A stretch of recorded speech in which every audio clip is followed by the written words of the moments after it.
Bienvenue sur le plateau Bonjour. de Télématin. On va en effet revenir sur cette polémique qui enfle depuis quelques jours autour de ce site Ado Rencontre. C'est une plateforme qui propose de mettre en relation des jeunes de 13 à 25 ans pour discuter, pour prendre contact. Plusieurs parents alertent sur la présence de prédateurs sexuels sur cette plateforme. Certains d'ailleurs n'hésitent pas à demander des photos dénudées et même à proposer des relations sexuelles tarifées. En quelques mots, est-ce que vous pouvez nous expliquer déjà comment fonctionne cette plateforme? Qui peut s'inscrire? En fait, c'est un site tout à fait classique de rencontre. Et comme effectivement vous l'avez très bien dit, donc ça met en contact des enfants, parce que c'est des enfants, de 13 ans à 25 ans. Alors, je pense que déjà, par Ça la pose problème présentation, selon ça vous? pose problème, évidemment, puisque 13 ans, on est mineur, 25 ans, on est majeur. Donc déjà, de base, il y a un gros souci dans le fait de pouvoir donner la possibilité à des majeurs et des mineurs d'échanger. On sait malheureusement, à l'association L'Enfant Bleu, on peut le constater très souvent, on sait que ce sont des endroits où les prédateurs viennent tout simplement prendre contact avec les enfants, se faire passer pour des ados, pour des mineurs. Donc il faut être extrêmement vigilant. Alors justement, comment ça se passe? Est-ce que vous pouvez nous raconter quels sont les types de messages qui sont envoyés? Alors, les messages, en général, sont très directs. C'est ce qui est assez, d'ailleurs, effrayant. On l'a vu, il y a plusieurs personnes qui ont créé des faux profils, en fait, sans photo et en disant qu'ils avaient 13 ou 14 ans, donc clairement mineurs. Et là, on a des hommes qui viennent directement proposer des fellations, proposer des rencontres, proposer des choses extrêmement directes. Ils ne passent pas par quatre chemins, malheureusement. Ce qu'on peut constater dans les témoignages qui ont été publiés ces derniers jours, c'est qu'il y a toujours ce même mécanisme. Les hommes prennent contact et ensuite ils proposent à l'adolescente d'aller continuer, poursuivre la discussion sur d'autres réseaux sociaux comme Snapchat ou Instagram parce que l'échange de photos sur ces réseaux sociaux-là est beaucoup plus facile. Comment on fait pour combattre cela? Alors, nous, à l'association L'Enfant Bleu, on parle beaucoup de prévention, de sensibilisation. Je crois que la première chose, vous le disiez, on est à l'approche de la rentrée, c'est discuter avec ses enfants. Et très jeunes, il faut quand même savoir qu'en moyenne, la première inscription sur un réseau social pour les enfants, en moyenne, c'est 8 ans et demi. C'est Donc, très je vous jeune, hein. laisse imaginer. Donc, ça veut dire que très vite, il faut les sensibiliser à ce qu'est Internet. Alors, on sait, Internet a aussi de très bons côtés, mais on sait aussi tous les dangers pour les enfants. Donc, on prend le temps, on discute, on Mais explique. est-ce qu'à 8 ans, on Voilà. les laisse s'inscrire sur un réseau social? Surtout pas, évidemment. Il y a eu justement le 7 juillet 2023 cette nouvelle loi de majorité numérique. Mm. À partir de 15 ans, c'est extrêmement important. En dessous de cet âge-là, ils ne sont pas assez matures pour connaître les tenants et les aboutissants. Malheureusement, on ne maîtrise pas tout. Tous les parents ne sont pas forcément sensibilisés. Donc, on rappelle, attention, on discute, on explique. Et puis, les smartphones, on essaye de ne pas donner un smartphone trop tôt à Oui. un enfant. Alors, on y reviendra un petit peu plus tard, mais on va d'abord rester sur Ado Rencontre. Il y a eu plus de 400 signalements qui ont été faits, notamment sur la plateforme Pharos, c'est la plateforme du ministère de l'Intérieur. Est-ce que ça veut dire que ça ne fonctionne pas?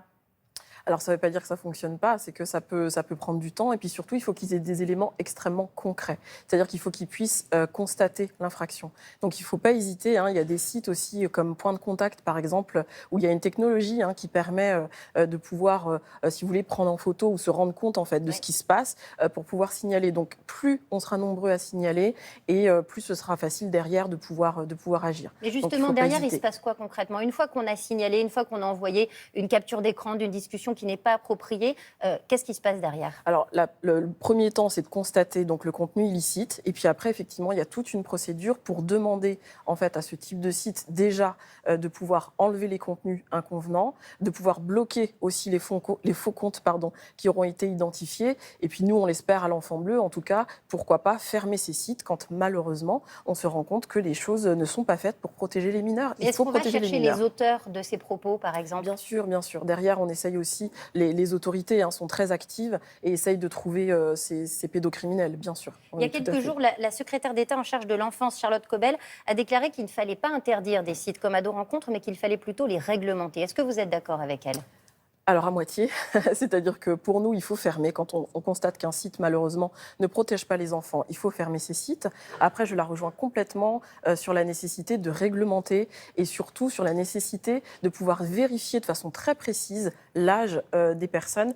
pour que des adultes puissent ne pas se faire passer pour des mineurs, par exemple. Ce serait déjà très important. Mais on voit par exemple le site Ado Rencontre, c'est un site qui est hébergé en Belgique. Donc je suppose que c'est une difficulté supplémentaire aussi pour obtenir justement une réglementation. Alors oui et non, parce qu'il y a un vrai travail au niveau de l'Europe et même international pour pouvoir justement collaborer, pour pouvoir travailler et chercher tout simplement ces prédateurs. Donc non, il y a un travail au niveau de l'Europe. Il y a un règlement qui est rentré en vigueur il n'y a pas longtemps, le DSA, pour pouvoir justement réglementer tout l'univers numérique. Donc non, il y a des choses à faire. Il y a des choses qu'on peut faire, bien sûr. Alors on le disait, on est à quelques jours de la rentrée. Il y a beaucoup d'ados qui vont avoir peut-être leur premier téléphone portable. Souvent, c'est pour l'entrée en 6e.